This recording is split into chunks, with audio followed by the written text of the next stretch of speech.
नमस्कार, जय हिंद दोस्तों। स्वागत है आपका अपने YouTube channel current affairs by Divyanshu और स्वागत है आपका इस स्पेशल एपिसोड में 10 मिनट शो में। बिहार के रिवर सिस्टम को हम लोग कवर कर रहे थे और आज संभवतः ये अंतिम वीडियो होगा। बिहार के रिवर सिस्टम का ओवरव्यू हम लोग ले चुके हैं कि कौन सी नदी कहाँ से निकल रही है, कहाँ से उद्गम है, कहाँ मुहाना है ना, संगम कहाँ पे हो रहा है। तो ज़्यादातर नदियों के बारे में हमने देखा था कि ज़्यादातर जो बिहार की नदियाँ हैं वो गंगा में जाकर संगम हो जा रहा है, गंगा में मुहाना हो जा रहा है उस नदी का। जैसे बहुत सारी जो भी नदियाँ थी, तो उनमें से कुछ महत्वपूर्ण नदियों के बारे में, चूँकि आज ये हम लोग सम अप करेंगे इस वीडियो को, तो उसमें से कुछ महत्वपूर्ण नदियाँ हैं बिहार की जिसके बारे में थोड़ा सा डिटेल आपको पता होना चाहिए। तो सबसे पहले जैसे गंगा जी के बारे में हम लोग डिटेल ले चुके हैं, कहाँ से निकल रही है, कितनी लंबाई है, सारी चीज़ हम लोग जान चुके हैं। 12 ज़िले स्थित हैं गंगा के किनारे बिहार में, वो सारे ज़िलों के बारे में भी हम लोग पिछले वीडियो में डिस्कस कर चुके हैं। आज जो है कुछ महत्वपूर्ण नदियों के बारे में हम डिटेल थोड़ा सा जानने की कोशिश करेंगे। सबसे पहले घाघरा के बारे में जान लेते हैं। आप देख पा रहे हैं घाघरा जो है ये सिवान ज़िले में प्रवेश कर रही है और सिवान ज़िला इस साइड आप देखेंगे तो उत्तर प्रदेश है ना। तो सिवान ज़िला जो है वो उत्तर प्रदेश से सीमा लगता है सिवान ज़िले का। तो ये जो घाघरा है ये उत्तर प्रदेश और बिहार की सीमा से बहते हुए सारण में गंगा में जाकर मिल जा रही है। ठीक है, थोड़ा सा घाघरा नदी के बारे में कुछ महत्वपूर्ण चीज़ें आपको पता होनी चाहिए। घाघरा नदी के बारे में, ये निकलता कहाँ से है, घाघरा जो है वो निकल कहाँ से, यानी उद्गम कहाँ पर है इसका, तो मानसरोवर में है। मानसरोवर तिब्बत के पास से ये निकलती है। बिहार में प्रवेश कहाँ से कर रही है, तो हमने बताया था अभी सिवान ज़िले से प्रवेश करती है ना। उत्तर प्रदेश से ये सीमा लगाती है, तो प्रवेश हो रहा है बिहार में सीवान ज़िले में। ठीक है, और उत्तर प्रदेश और बिहार की सीमा से बहती हुई ये जो है सारण में जाकर किससे, तो गंगा से मिल जा रही है। ठीक है, इतना समझ जाएंगे आप लोग। अब ये जो घाघरा है इसे कुछ और अन्य नामों से जाना जाता है।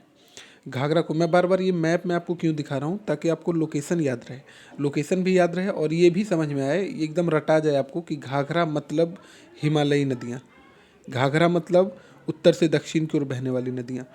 मैं जब भी बात करूँगा पुनपुन की तो आपके दिमाग में ये क्लियर रहना चाहिए, पुनपुन मतलब पठारी नदियाँ मतलब दक्षिण से उत्तर की ओर बहने वाली नदियाँ, है ना। ये चीज़ आपको क्लियर रहना चाहिए।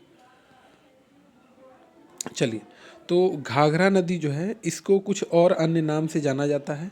अन्य नाम क्या है घाघरा का, तो सरयू के नाम से भी घाघरा को जाना जाता है।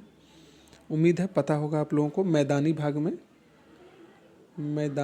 भाग में जो है इसे सरयू भी बोला जाता है।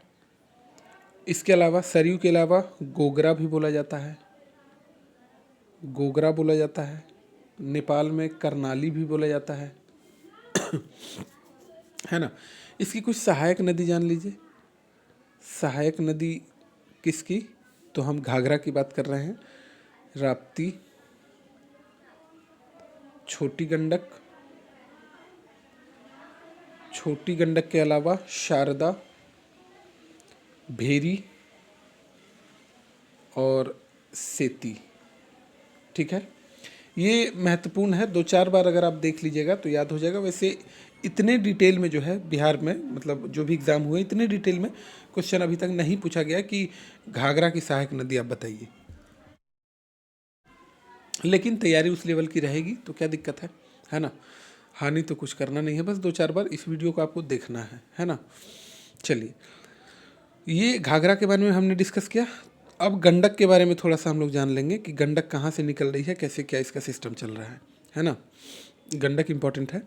तो सबसे पहले जो है गंडक नदी के बारे में एक चीज़ जान लीजिए कि आपको अगर कहीं नारायणी लिखा हुआ मिल जाए तो बिल्कुल तनाव मत ले लीजिएगा, है ना। अगर एग्ज़ाम में क्वेश्चन पेपर में नारायणी लिखा हुआ मिल जाए तो पंखे मत गिनने लगिएगा, क्योंकि नारायणी जो है गंडक नदी को ही मैदानी भाग में जब प्रवेश करती है तो बोला जाता है ना। मैं यहाँ पर लिख दे रहा हूँ गंडक नदी। जब ये मैदानी भाग में प्रवेश कर जा रही है तो इसे नारायणी बोला जा रहा है। इसके अलावा सप्तगंडक भी बोला जाता है, सप्तगंडक भी बोला जाता है, सप्तगंडकी। इसके अलावा शालिग्रामी भी बोला जाता है, ये नाम आपने सुना होगा, शालिग्रामी बोला जाता है। ये शालिग्रामी नाम जो है ये नेपाल में बोला जाता है। गंडक की जो मुख्य शाखा है वो धौलागिरी और अन्नपूर्णा श्रेणियों को पार करते समय गार्ज बनाती है, और बिहार में जो है भैंसा लोटन जो पश्चिमी चंपारण में है यहाँ से प्रवेश करती है। तो गंडक नदी बिहार में प्रवेश करती है कहाँ पर, तो भैंसा लोटन, ठीक है। ये स्पेसिफिक जगह का नाम पूछा गया एग्जाम में, भैंसा लोटन पश्चिमी चंपारण में, पश्चिमी चंपारण में प्रवेश करती है। यह जो है, और यह गंडक नदी जो है उत्तर प्रदेश और बिहार के बीच 45 किलोमीटर की सीमा बनाती है, सीमा बनाती है। किसके बीच में, तो बिहार प्लस उत्तर प्रदेश, ठीक है। इसकी सहायक नदियाँ कुछ जान लीजिए। काली इसी की सहायक नदी है, काली गंडक। त्रिशूली, त्रिशूली जो है इसी की सहायक नदी है। इसमें मिलने वाले गोल गोल काले पत्थर और जो मिलते हैं इसमें, इसी वजह से इसे जो है शालिग्रामी बोला जाता है नेपाल में।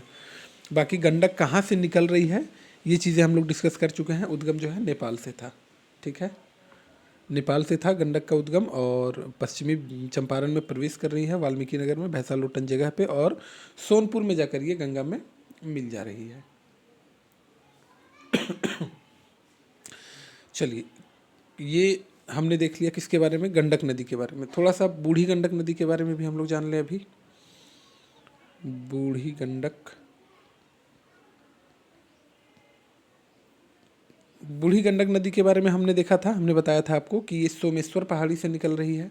कहाँ से, सोमेश्वर, सोमेश्वर पहाड़ी से निकल रही है, और पश्चिमी चंपारण में बिहार में प्रवेश करती है, और खगड़िया में जाकर गंगा में मिल जाती है। इतनी चीज़ें हम लोग पीछे के वीडियो में डिस्कस कर चुके हैं।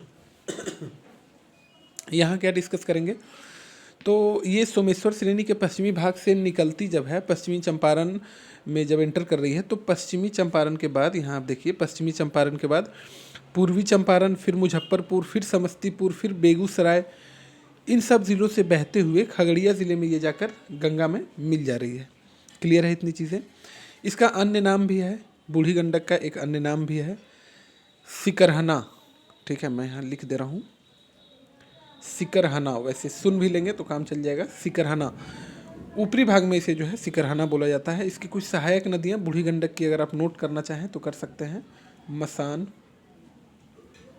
बालोर, मसान, बालोर, इसके अलावा त्यूर, क्यूल नहीं है ये त्यूर है, ठीक है, धनौती, मसान, बालोर, त्यूर, धनौती,